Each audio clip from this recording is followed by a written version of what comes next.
Hello everyone! It's me, Teacher Jelly, ang inyong teacherelang lingkod! If you are new to my channel, please consider subscribing. Welcome to teacher training segment here at Teacherella Diaries. Today's training is a 3-part series where I will be discussing the process of making lesson videos. So meaning, itong 3 video na ito ay tungkol lamang po sa paggawa ng lesson videos. Nabalitaan po natin na nire-require ang ating mga teachers na gumawa ng lesson videos as part of the online teaching program. And hindi naman po lingid sa kaalaman ng lahat na maraming schools ang kinailangan mag-offer ng online classes due to the coronavirus outbreak. At ang iba nga po sa ating mga teachers ay hindi masyadong pamilyar sa paggawa or pag-produce ng lesson videos like this one.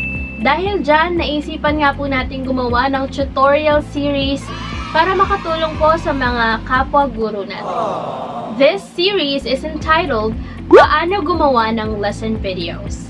This series is divided into 3 videos. Video number 1 is about the planning phase. Video number 2 is about the production phase. And video number 3 is about the post-production phase. I hope you will be with me up until the end of this series. Let's get started. The first part of making a lesson video is the planning phase.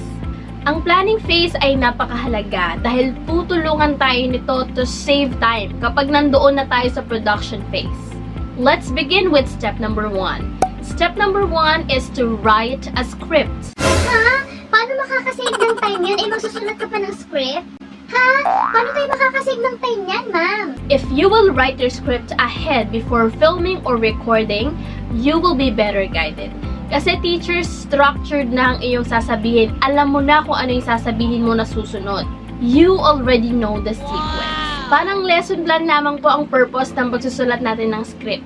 But here, no need to write an entire lesson plan. But if you already have a lesson plan that you have used before, go. You can use that as your guide. No need to write your script, but be sure to make modifications. Be sure to make changes and adjustments that will fit to your online teaching. Ngayon, iniisip mo, writing script will consume your time. Write in bullets. Isulat niyo lang po kung ano yung mga key terms. Just write the most important words na magpapaalala sa'yo ng sasabihin mo. So, no need to write the entire sentences. No need to write the transitional words or phrases that you're gonna use. Just write the key terms and the most important words. It's like making an outline.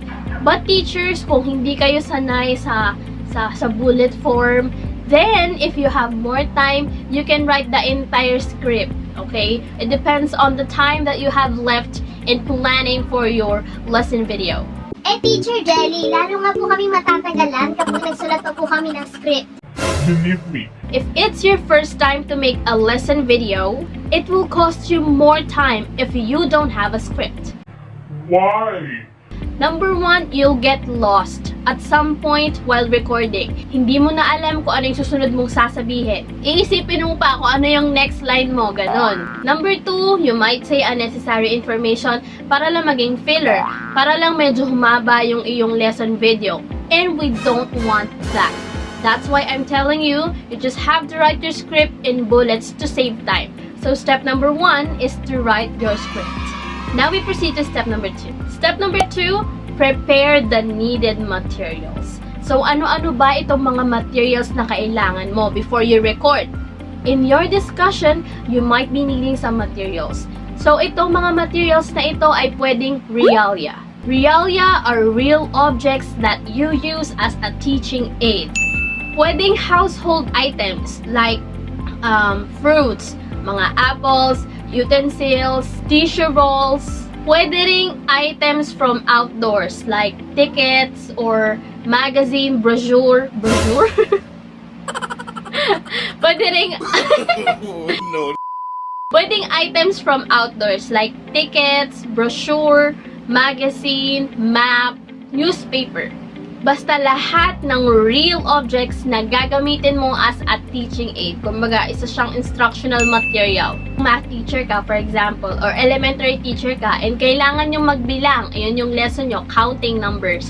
Then you can use real objects, realia, in helping the student to count numbers. Then you can also encourage the student to get some real objects inside their house as a tool in helping them how to count.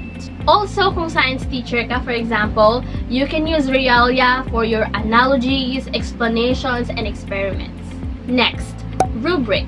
Rubric is an essential tool for assessment. Kung ine-expect or nire-require mo yung mga students na magkaroon ng output after watching your lesson video, then you really need to provide a rubric. Rubric will guide the students in doing the desired output. Likewise, it will help you as a teacher to rate the students' work faster. So, ang rubric po natin ay kakampi ng mga estudyante at kakampi mo rin. Dahil kapag may rubric ka, may mga criteria ka at mas specific yung way ng pag-assess mo sa kanilang output, yung way ng pag-grade mo sa kanilang gawa. Planning is really an essential step in teaching. And alam ko po na napaka-drastic ng mga nangyayari ngayon.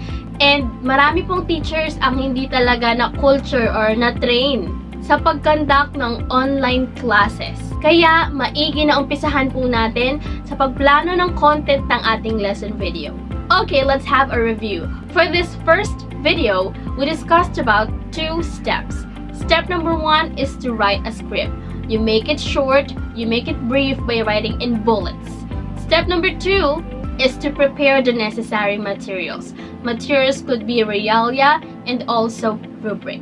That's all for the part 1 of this series. Part 2 will be about production phase. Click the link below in the description box. I'll see you there!